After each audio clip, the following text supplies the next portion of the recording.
Welcome, everybody. My name is Michael Needham. I'm a safety and health professional, and I'd like to welcome you to our program today on blood-borne pathogens. And after you watch this video presentation, the clinical educator will also show you some portions of our program that are directly related to our operational areas, and I'll speak to that as we go through the program. The clinical educator will also be providing you with a training acknowledgement form. Please make sure you sign that at the conclusion of this program. So with blood-borne pathogens, we look at this, and this is an Occupational Safety and Health Administration regulation. And whenever we hear that there's a regulation from the Occupational Safety and Health Administration, we know there's a history. By the way, that's true really of all safety regulations, whether it's building code or workplace rules. We seldom get these because somebody sat down and said it would be a good idea if we protected people. That's not how things work. Generally, we have a problem that we're trying to address through the creation of a regulation, and that's certainly true with Occupational Safety and Health Administration issues.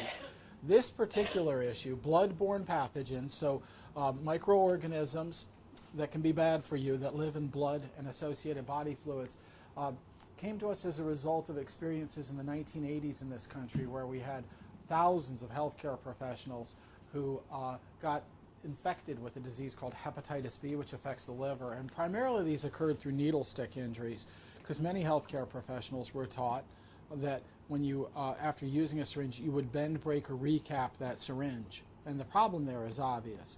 In doing that, I could poke myself, and now any blood or viruses that are in somebody else's blood can now enter my body. And we would see that maybe 10,000 healthcare professionals a year in the late 80s, maybe 500 a year dying from hepatitis B. So these are big numbers, and this is the kind of thing that gets OSHA's attention. And they said, we're going to need to create a regulation. And for those of you who remember that period of time, we also had another disease that came along while we were dealing with hepatitis B, this inflammation of the liver, and that disease, HIV/AIDS, human immunodeficiency virus. And we knew some things about it. We knew it was blood-borne. We knew it was spread in many of the same ways as hepatitis B, through unprotected sexual contact and things. What we didn't know is how infectious it was at that time. We know hepatitis B is extremely infectious, and we didn't know much about HIV, so there was also real concern. And so OSHA created a regulation that places some responsibilities on employers in medical facilities, some things we have to do, including this training. We also have to make sure that people have the proper personal protective equipment, that we have systems in place to dispose of medical waste. We have a system to provide people who could be exposed to other people's blood and body fluids with a means to give them the hepatitis B vaccine if they choose it. And also, if somebody is exposed to blood or body fluids, we need what's called a post-exposure evaluation process, and those are some of the things that we'll be talking about during this program today. So we said it, blood-borne, things that live in blood, and pathogens, agents that can be harmful to people. And we have a bunch of different types of pathogens, don't we? We have parasites, trichinosis, for example. We have funguses, mold, which mold generally isn't hazardous to people in most environments, certainly not the way the media portrays it. But for some employees, mold is a real problem. Farmers specifically, they get a disease called farmer's lung because they're tossing moldy hay with pitchforks and aerosolizing mold, which can cause fungal lung infections. And you can imagine if you've ever had athlete's foot, which is a fungal infection, having that in your lungs is very challenging for physicians to treat. So we have funguses that can be pathogenic. And then we have bacteria, and then ultimately these diseases, which are examples of blood-borne pathogens, diseases, which are viruses. And so bacteria, fundamentally a little different than viruses, of course. They have RNA and DNA, really more of a complete life form, generally larger than viruses, generally treated with antibiotics. And most bacteria are not bad for people, are not pathogenic. There's certainly examples of pathogenic bacteria like tuberculosis, Mycobacterium tuberculosis, but many are not, whereas viruses tend to be pathogenic to people. And viruses and bacterial infections can be spread in different ways. We have airborne exposure to materials. We have contact or ingestion of certain viruses like hepatitis A, which we see in food service environments. Or we have blood-to-blood contact, where we think about these blood-borne pathogens, diseases such as HIV, hepatitis B, and hepatitis C, which are the three that we really talk about. And of these, HIV, we've learned over time, is in very small concentration in the blood and dies very quickly outside of the body.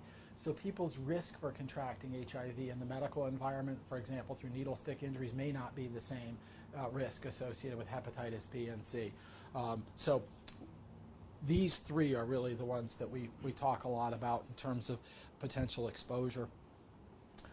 Not all body fluids can spread blood-borne pathogens such as HIV, hepatitis B, and hepatitis C. It's a very specific set of body fluids, and we call these blood and other potentially infectious materials. So human blood and reproductive system fluids and this set of body fluids can spread hepatitis B, HIV, and hepatitis C.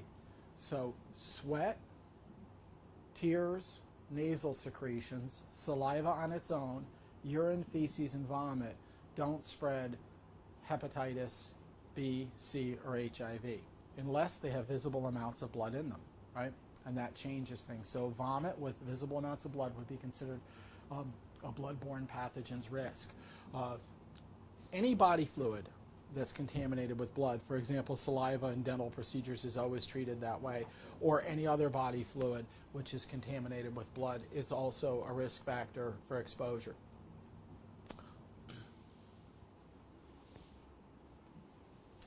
And we said this in our earlier program on hazard communication, this idea that ultimately, if I'm going to get sick, whether it's from a chemical or a pathogen, that agent has to gain access to my body. So of course we think about that chain of infection. We have a microorganism in an infected person, whether it's a virus, bacteria, or a parasite, that has to get outside of their body, and that could happen from needle stick, for example, or spray, and then into another person. And when we think about blood-borne pathogens diseases, the way that they're transmitted, of course, out in the world through unprotected sexual contact and sharing of needles for recreational drug use are huge modes of transmission. But here in the workplace, needle stick injuries, sharps injuries, where a sharp has been in another individual's body and breaks the skin of mine, or I get blood splashed in my eyes, my nose, my mouth, or a non-intact skin, and that could be acne, it could be any non-intact skin where blood or other potentially infectious materials have gained access that way. Spray into the eyes, for example. The three blood-borne pathogens that we generally talk about, HIV, AIDS, hepatitis B, and C. And with HIV, AIDS, again, I think that we've documented the Center for Disease Control, there's probably only been a couple of hundred cases in the United States since the late 1980s that they believe may have been transmitted through the workplace. And this makes sense to us. A disease that's in very small concentration in the blood dies very quickly outside of the body. So not quite the same risk factor as hepatitis B and C. But we do know around the world the risk associated with HIV/AIDS is tremendous. And HIV is a virus most commonly spread through unprotected sexual contact, which causes damage over time to the human immune system, the system that is responsible for protecting us from invaders, things that don't belong in our body, through an amazingly complex set of cells. We have T4 helper cells, highly educated battlefield managers of your immune system. Macrophages are big eaters, like garbage trucks chewing things up. We have memory T and B cells and cytotoxic T cells, which cruise up next to cancerous and mutated cells and spray poisons on them like Star Wars. So we have all these amazing systems in place in our body to fight off infection. And through the attack of those T4 helper cells, as well as other body systems, for example, components of the central nervous system, HIV breaks down the human immune system and leaves us open to opportunistic infections, which we would generally be able to fight off. And what we see is that there's been worldwide, certainly an epidemic, over 18 million AIDS-related deaths since the epidemic began, 25 million children or so orphaned by this disease, probably about 35 million people currently living with HIV/AIDS, and they say there was 2.5 million new cases of HIV just in 2011. And maybe a little difficult to see, but what you're seeing is the concentration, so the yellow and red represent increasingly dense concentrations of the disease. Sub-Saharan Africa devastated by this disease. And in the United States, somewhere between 40 and 50,000 new infections each year. And about 25% of the folks that have HIV/AIDS don't actually know they're infected, of course. And the progress of the disease, if I'm exposed to the disease today, it's likely that in the next month or so I may suffer some flu-like symptoms as my immune system's response to the disease, and then nothing, right? Then it's very quiet. There's a battle that goes on between my immune system and this virus, which could be 2 years, it could be 15 years untreated, but more commonly we say 7 to 10 on average before a person's immune system starts to show indications of the disease. And then we call that acute human immunodeficiency virus, where somebody has could have a set of symptoms like unexplained weight loss, a dry continual cough that's not from smoking, bruising more easily than usual, swollen glands here and in the groin area, night sweats, fever, fatigue, and we call that acute human immunodeficiency virus. And that's often when somebody's diagnosed and then ultimately moves into acquired immune deficiency syndrome, which is an indication that the person has the virus in their body and their immune system count is below a certain level, compromised, or you have HIV virus and one of the marker diseases associated with AIDS, for example, Kaposi sarcoma or PCP, these types of diseases that we use as indications of the disease. There is currently no vaccine. There are treatments, and there is certainly promise on the medical front related to HIV/AIDS. There's some very interesting work going on right now. Some people have genetic mutations which disallow the progress of the disease, and so there's a lot of work going on there right now which shows promise. But at this time, no vaccine and no cure per se. So somewhere 800,000 to 1.1 million people with HIV in the United States, and somewhere between 18 and 25% of those folks obviously don't know that they're infected.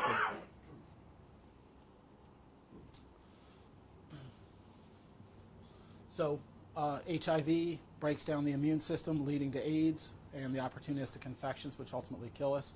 HIV depletes the immune system, fortunately does not survive well outside the body and is in very small concentration in the blood. So when you look at studies involving needle stick injuries with people with HIV, the transmission rate's fairly small. It's very low. At one point, CDC statistics showed like 0.3% chance based on clinical studies involving needle sticks between somebody who had HIV and a healthcare professional. And again, no vaccine at this point. Transmission, unprotected sexual contact, sharing of needles, pregnancy and childbirth, and workplace exposures, as we indicated, needle stick, blood in the eyes, nose, mouth, or non-intact skin. HIV, of course, is not spread through casual contact, not spread through saliva alone. And we saw the slide where the Occupational Safety and Health Administration specifically regulates saliva and dental procedures as being another potentially infectious material, which makes sense. How often do you have dental procedures where there is no blood involvement? I've historically also treated human bites as a potential source of exposure. My experience is that when people, it's often in institutional settings, people go on biting rampages, there's often blood in their mouth, or can be blood in their mouth. I've also had situations where employees have bitten each other in some settings. I have yet to have a situation where a manager bit an employee, but I still have a few years left in my career. So my advice to you, if you are bitten by a coworker, a patient, or a manager, it should probably report it initially as an exposure incident. And we'll come back. We're going to talk about post-exposure again. Sweat, spit, tears, air, and fortunately mosquitoes do not spread HIV either. And we said this, flu-like symptoms within a month of experience, and often that 7 to 10 year time period, and then we often see these indications of acute human immunodeficiency virus, skin rashes, fatigue, diarrhea, thrush, swollen glands, prior to moving in to what we call AIDS, acquired immune deficiency syndrome, which is really just a definition.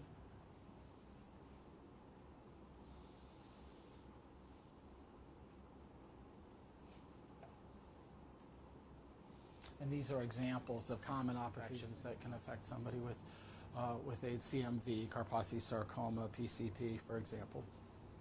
Invasive cervical cancers in women. There are treatments, obviously, that can delay the progress of the disease, have side effects. I think the real promise is some of the studies that are being done with folks who have this apparent genetic mutation that disallows the progress of the disease. We have hepatitis, inflammation of the liver. And we have a bunch of forms of hepatitis, right?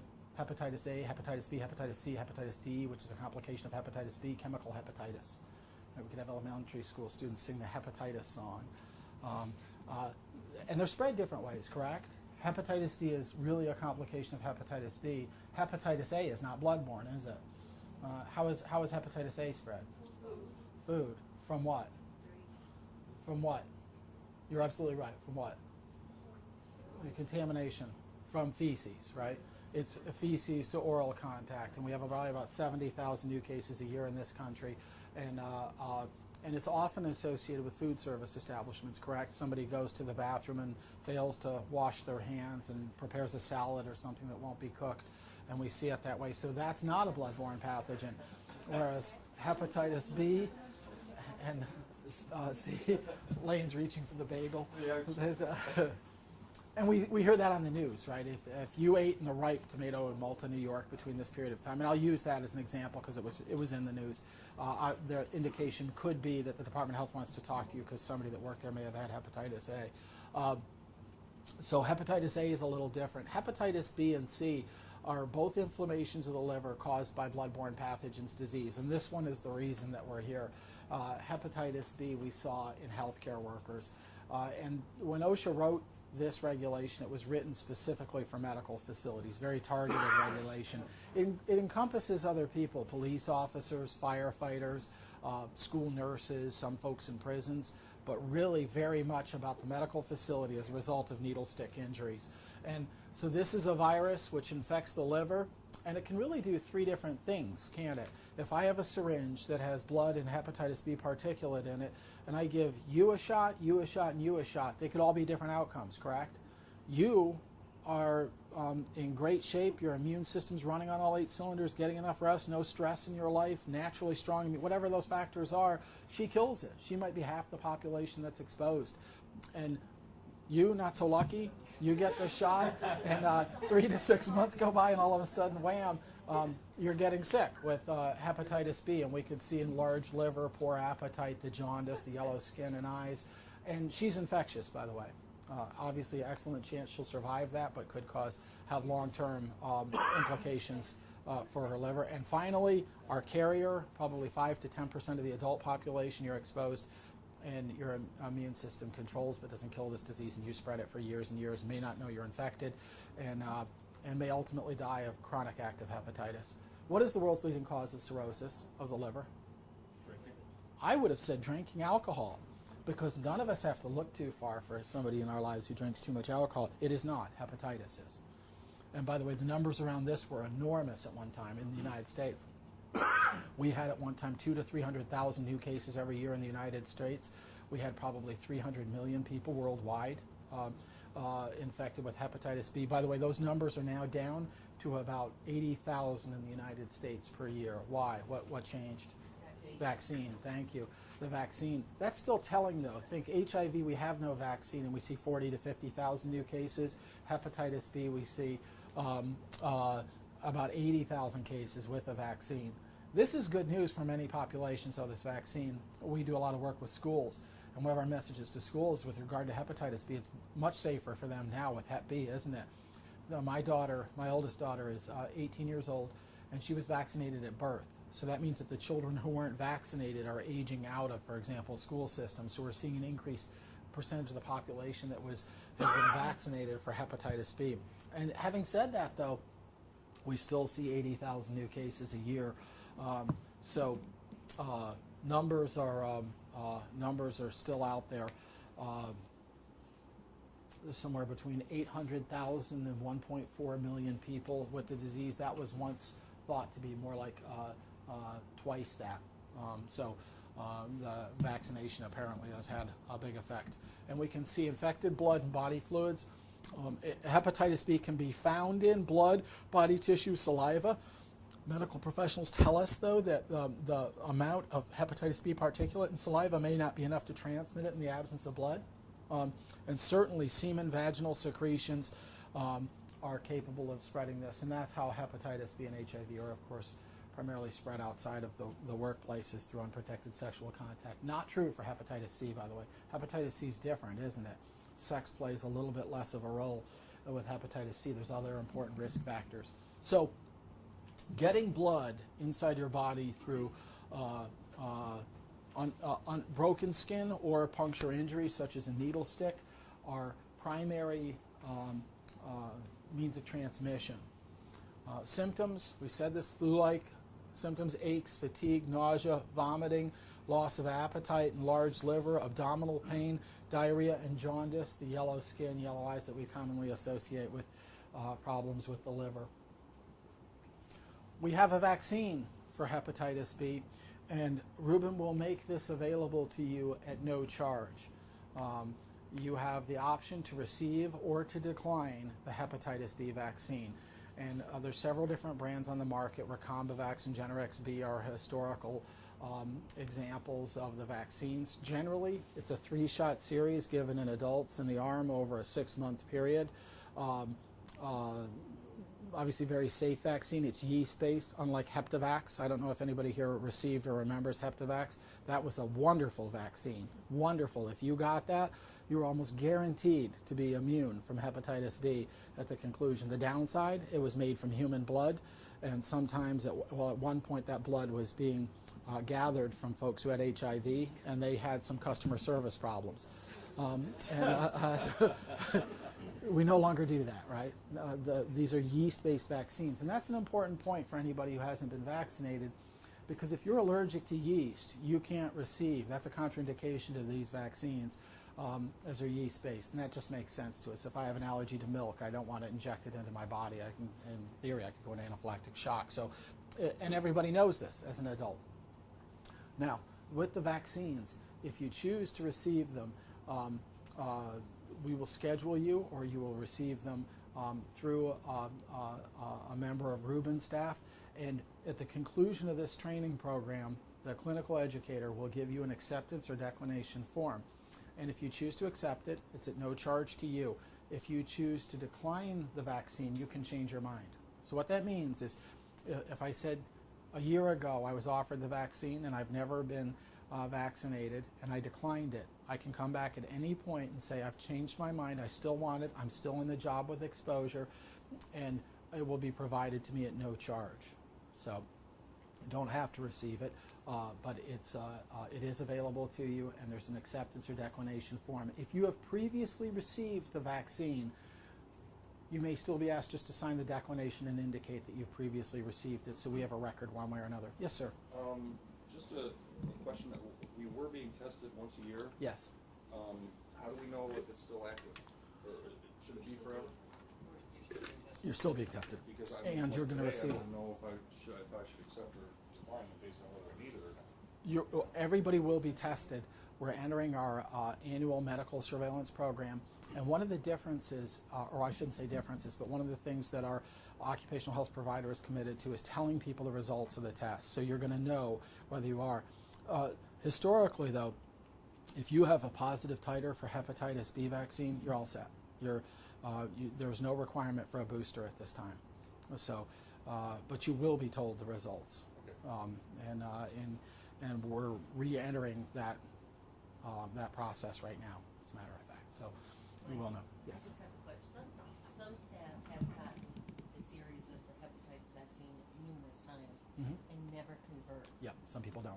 And then what happens with that? Nothing. We do the titer. We know they're not going to convert. You can keep getting it, and some people just won't convert. Your immune system's just not going to do what we want with it, and it doesn't mean anything. Obviously, you follow universal precautions, but there's and that's certainly as a question that we can continue to talk with our occupational health providers about. Should there be changes? But ultimately, some people don't convert. And we're not required to receive the vaccine either. Some people choose not to, although it's encouraged. And Rubin specifically encourages its employees to receive this vaccine. It's about 95% effective.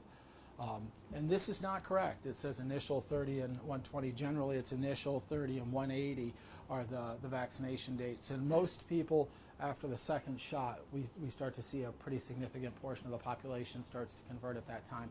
But you need to receive all 3 shots. You really want to receive all 3 to get maximum benefit from the vaccine. Contraindications for the hepatitis B vaccine, we said yeast allergy. Certainly you could be receiving medical treatment of some type, for example chemotherapy, where you should probably talk to a healthcare professional, talk to your family physician before receiving it, or pregnancy, for example. It may be appropriate to talk to a healthcare professional before receiving this vaccine or any other.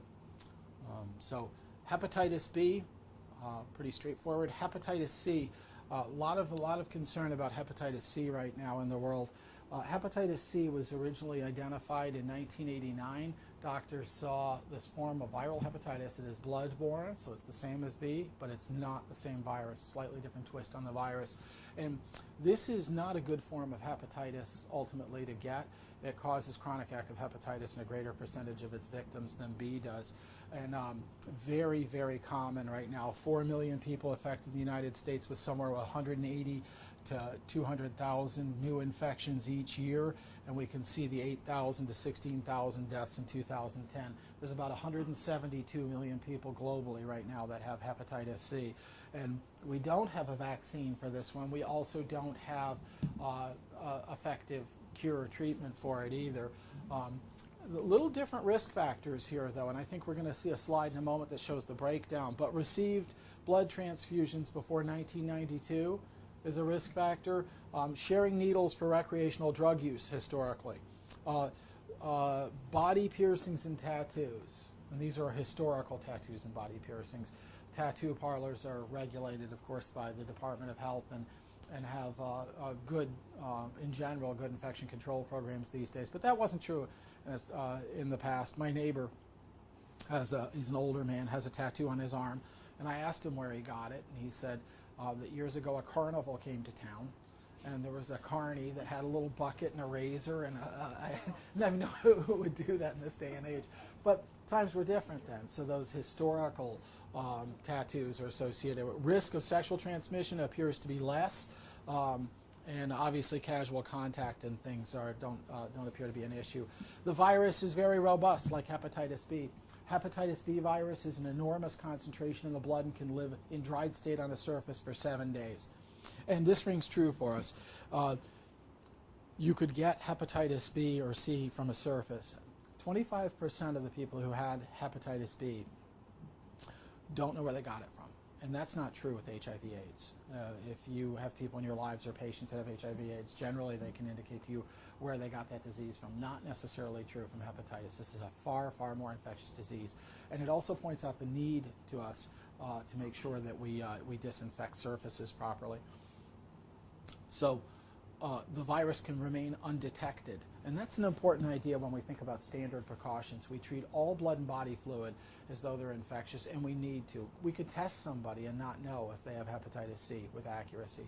So a very difficult disease that way. Hepatitis C can generally be identified 5 to 8 weeks after exposure in about 60% of infected persons, which means 40% it won't be.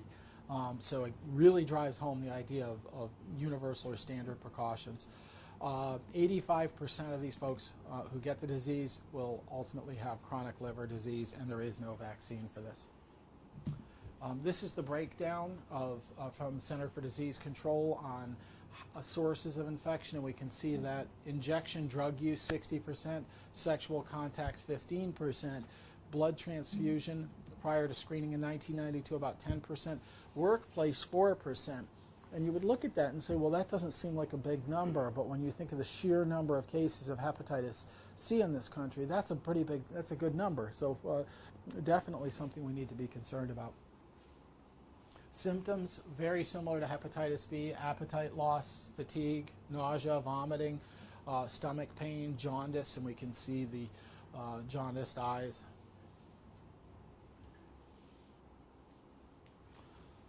So those are the blood-borne pathogens, diseases that we have the most concern about. And I said this in the beginning, there's certain things that Rubin has to do to protect its employees, and there's certain things that we do as individuals to protect ourselves. Let's kind of take a look at this.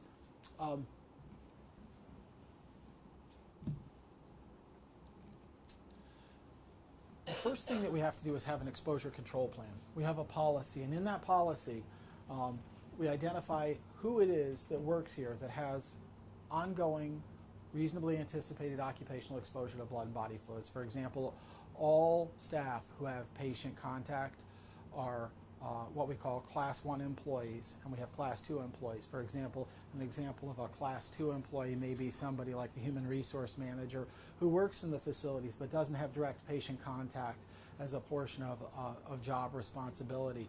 And the difference, by the way, for the purposes of our program is we were talking about the annual medical screenings are different for Class 1 employees who have ongoing patient contact or greater exposure than roles like the human resource manager. So we have two different levels of folks that we identify in our exposure control plan. The other things that we do here are we identify things like what personal protective equipment we will use, how we'll dispose of regulated waste, how we'll maintain the record keeping that's required by the standard, whether it's training or the hepatitis B acceptance and declinations that our clinical educator obtains, these types of things, how we're going to maintain our post-exposure evaluation process. And so these are all documented in our exposure control plan. And one of the other requirements is we have an infection control committee, and each year, as we have experiences, we have needle stick injuries, and we've had a couple, is looking at the type of device, what we were doing at the time, and determining, is there a way, is there a new technology, is there a way that we could minimize the potential for needle stick injuries? Because obviously anything that we could do that could make a difference there, we would want to evaluate. So this is very much a living document and a living process in terms of that infection control committee's responsibility. If a needle stick injury occurs here, it goes on a needle stick injury log. It's, by the way, with no name.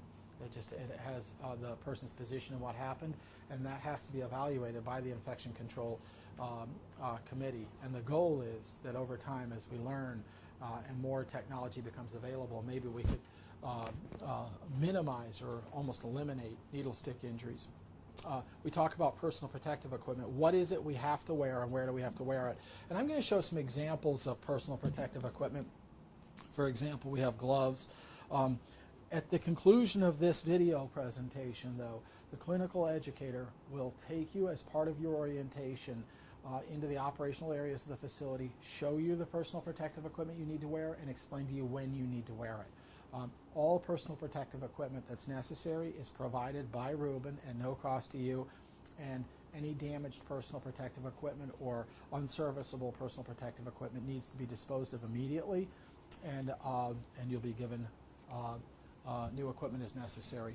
We talk about housekeeping, how we disinfect surfaces, record keeping in our post-exposure evaluation, our training records, and also post-exposure follow-up. And I'm going to talk about that in just a few moments. What happens if somebody does have a needle stick injury or you did get blood in your eyes, nose, or mouth, and how do we follow up with that?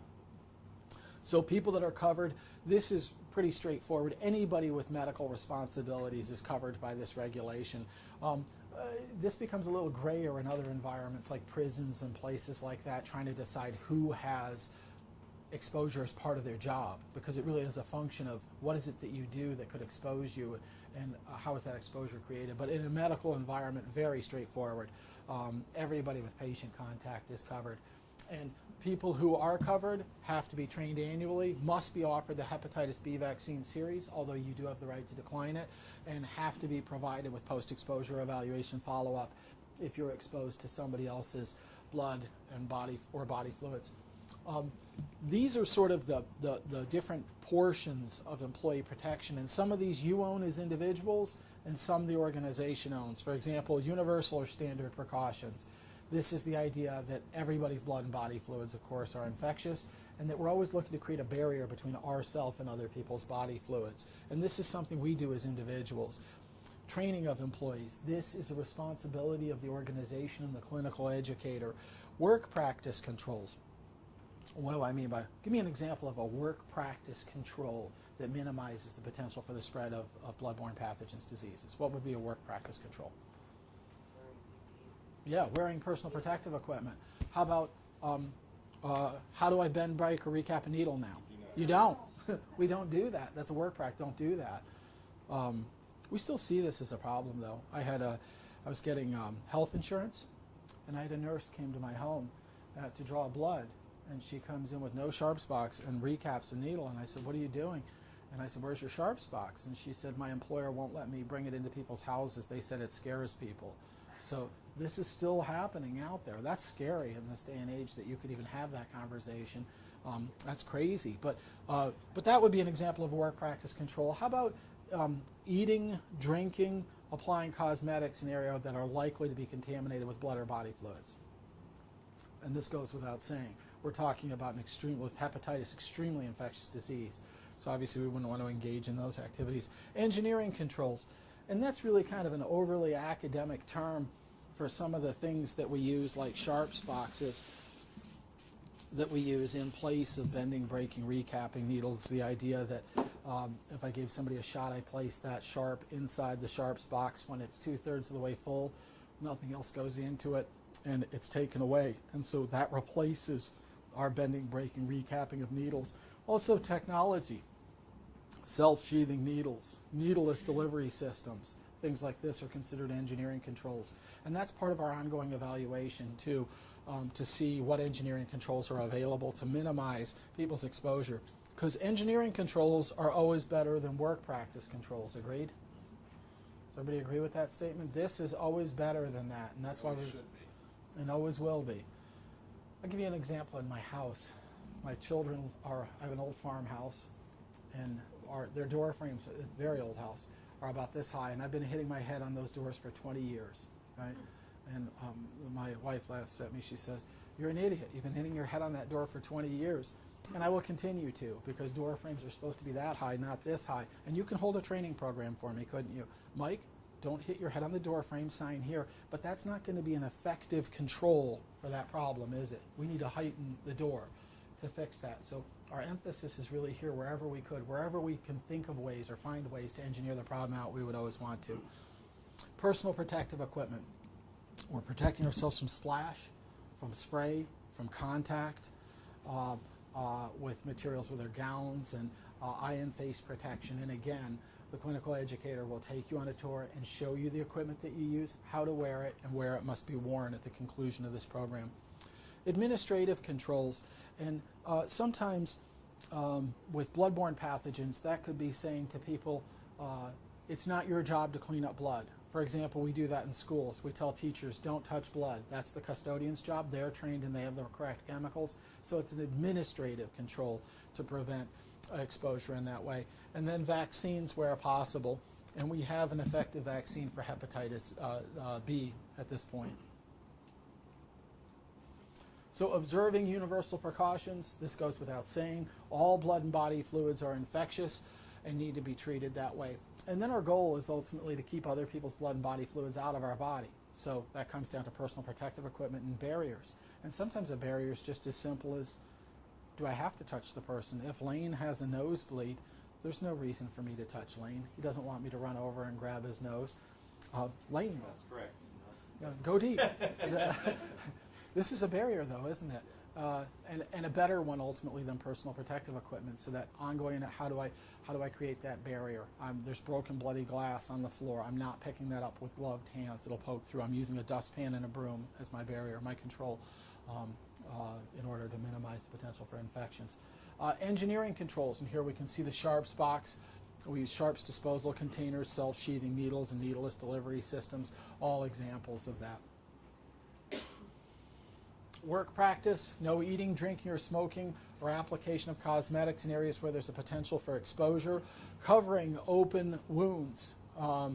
as non-intact skin, washing hands after contact with blood and body fluids, and decontaminating equipment and surfaces. And we'll talk about that in just a moment. Actually, we can talk about it now. If I have a situation where I had, for example, a surface that's contaminated with blood or other potentially infectious materials, I'm going to need to disinfect that. And that serviceable personal protective equipment piece. So obviously I'm wearing gloves to do that. And generally what we think about in terms of cleaning of blood and body fluids is everything that we gather in that process we're going to contain and probably dispose of as medical waste. And so, for example, if I have a blood spill here and I'm cleaning that, I'm using, for example, paper towels, placing those in the bag, and then I can use a cleaning solution. And cleaning solutions, if they're applied before a disinfectant, don't disinfect. Agreed, soap and water, for example, don't disinfect. They break surface tension, they clean. So I want to get a surface visibly clean, and then I dispose of that. And then the final step here is I must disinfect this surface with a disinfectant that is registered with the Environmental Protection Agency and capable of killing hepatitis B and C. All disinfectants in the United States have to be registered with the Environmental Protection Agency, and they will have an Environmental Protection Agency register number on them, and they will tell you what they can kill. So, for example, I can't use Lysol on this surface. That's not strong enough, is it? It doesn't kill most of their products, I shouldn't say all. Their household products don't kill hepatitis B and C. We have to buy their institutional medical products in order to do that.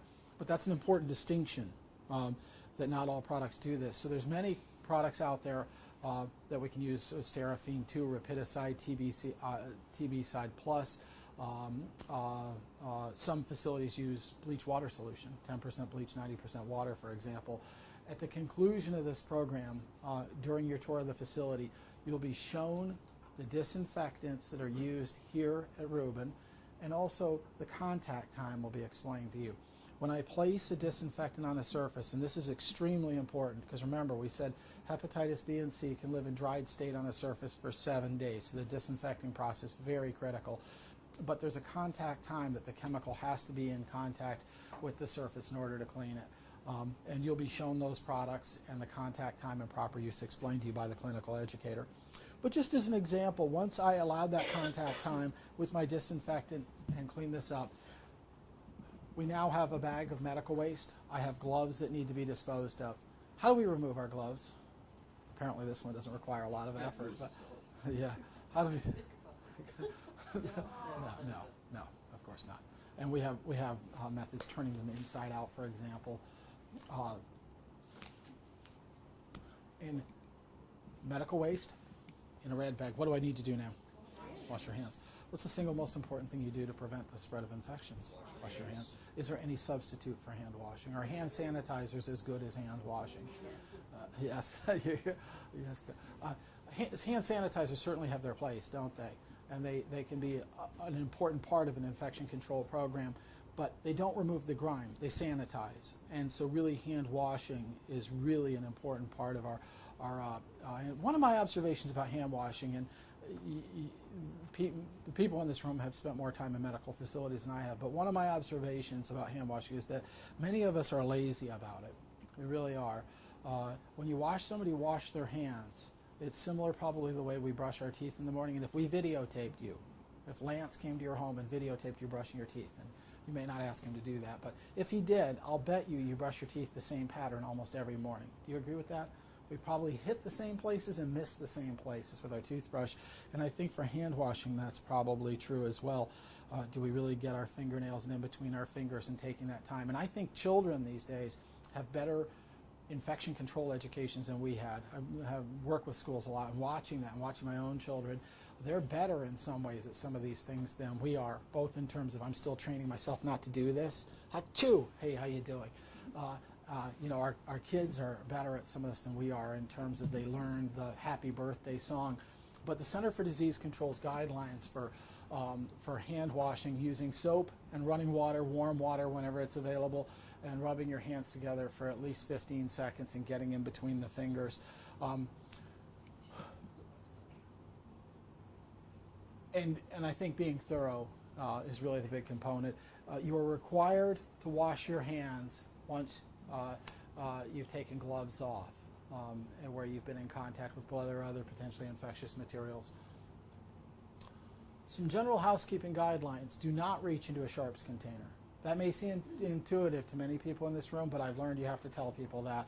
I was in a facility where they had a nurse. It was an institutional facility, and I asked her, we were doing an audit, I said, do you have a sharps box? And she said, yes, I do. I've had one for years. And I said, excellent. I said, don't you have diabetics? And she said, I do. And the custodians come once a month and they empty out my sharps container for me.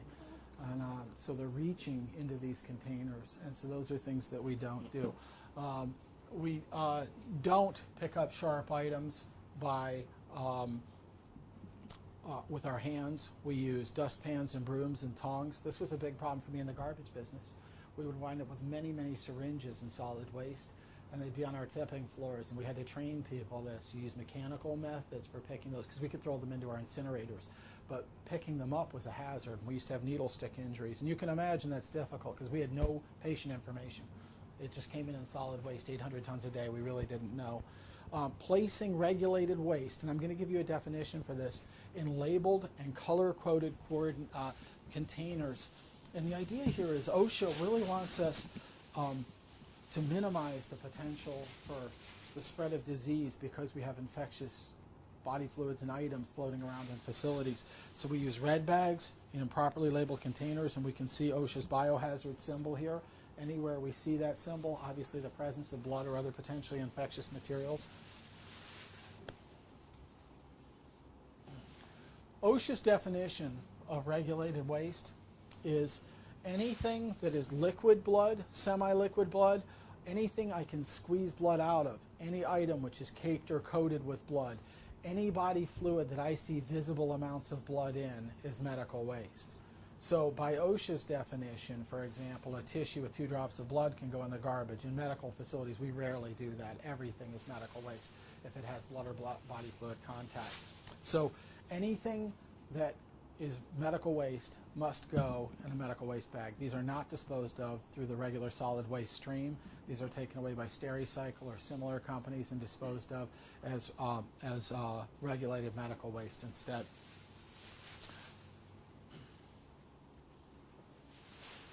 Decontamination, we've spoken to this a little bit already. Anytime a surface has to be cleaned as a result of having body fluids in contact with it, or it's a part of our regularly scheduled housekeeping process, must be cleaned with an environmental agency, protection agency approved disinfectant that can kill hepatitis B and C. And those disinfectants will be shown to you at the conclusion of this program along with the personal protective equipment.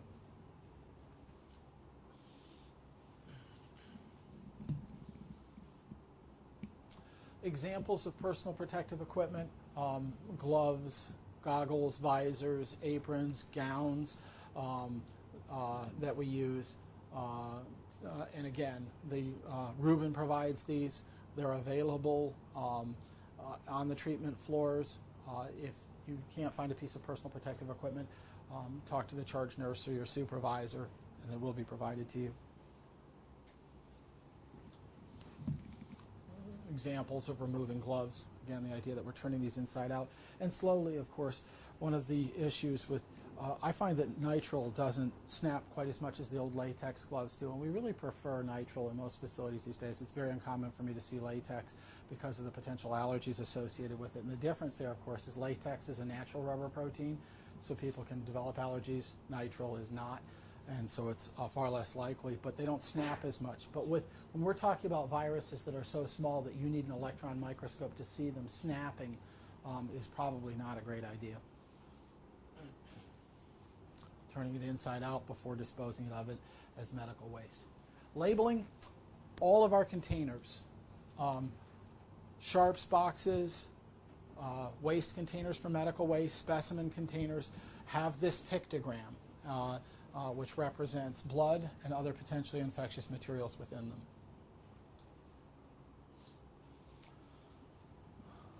Training is something that will be done annually through a combination of video and with the clinical educator, and we keep our training records on file. And finally, what if you do have an exposure to blood or other potentially infectious materials? I get blood in my eyes, my nose, my mouth. I'm poked by something sharp that was in somebody else's body. What do I do at that point? And here at Rubin, we have a fairly comprehensive post-exposure evaluation process. If this happens to you, clean the affected site and report it to the person in charge, the charge nurse or your supervisor. And there's packages available in each facility for post-exposure evaluation. And what will happen is you will fill out exposure incident report form, and you will also receive a document that gives you some basic information about how the post-exposure evaluation process will work. And then you'll be referred, depending on the time of day, either to corporate health services, our occupational health provider, or to an emergency room, which could also happen depending on the severity of the injury, but either the emergency room or corporate health services directly.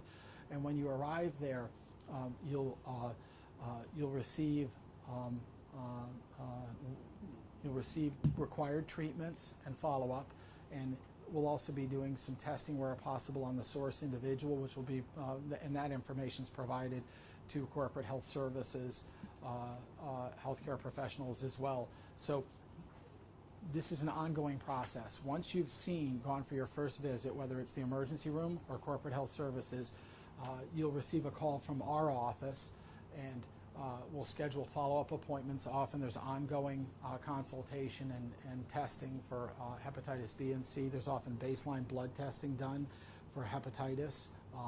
There may be a gamma globulin shot that's administered, and there'll be some assessment as to the risk and benefit of HIV treatments and things depending on the source individual status. And this process is confidential. The things that are said to you and the things that you say to corporate health services during this process stay there. The only thing that comes back to Rubin is, it's called the Healthcare Professional's Written Opinion. It's a document that says that you receive the necessary treatments and counseling, and that's it. And we will make sure that you get a copy of that document within 15 days so that you know that confidentiality hasn't been breached. Again, that process can last up to 6 months. Our goal, of course, organizationally, is to minimize needle stick injuries and exposures on the front end. But if this happens, we have a process in place to help protect you. Employees have the right to refuse this, by the way. You can say, I choose not to participate in the post-exposure evaluation process. You have to report the incident. You must report the injury to the organization, but you can say, I choose not to participate in the post-exposure evaluation. I'd rather do something else.